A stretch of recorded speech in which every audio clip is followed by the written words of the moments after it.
Napier nature farming ఛానల్కి స్వాగతం అండి. ఈరోజు ఇప్పుడు మనం చూస్తున్నది తైవాన్ జైంట్ కింగ్లో ఈ వీక్ మనము కొన్ని ఆర్డర్స్ మీద జర్మినేటెడ్ సీడ్ కావాలని అన్నారు.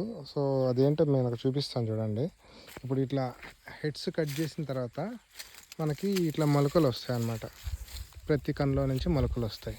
సో దిస్ ఈజ్ కాల్డ్, ఇదే మనకి జర్మినేటెడ్ సీడ్. మనము ఇప్పుడు పొలంలో నాటుకునేటప్పుడు ఈ పార్ట్ వరకు ఇక్కడికి కట్ చేసుకొని మనము నాటేసుకుంటే ఆల్రెడీ ఇది జర్మినేషన్ అయిపోయింది కాబట్టి సో మనకి మెయిన్ పొలంలో నాటుకున్నప్పుడు జర్మినేషన్ పర్సంటేజ్ ఎక్కువ ఉంటుంది, మార్టాలిటీ తక్కువ ఉంటుంది.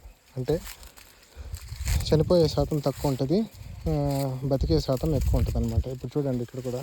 సో మాకు ప్రత్యేకంగా రైతులు ఇలా కావాలని అడుగుతున్నారు, అందుకోసమని వాళ్ళ కోసమని మనం చేస్తున్నాము. ఇక్కడ చూడండి, ఇదంతా జర్మినేటెడ్ సీడ్ కోసం. ప్రొసీజర్ ఏంటంటే పైన హెడ్ కట్ చేయాలా. కట్ చేసిన తర్వాత మనకు ఒక 2 వారాలు వదిలిపెడితే ఇలా తయారవుతుంది. ప్రొసీజర్ చాలా లెంతీ ప్రాసెస్, పెద్ద ప్రాసెస్. కానీ మనం ఏంటంటే రైతుల బెనిఫిట్ కోసం ఇది చేస్తున్నాము.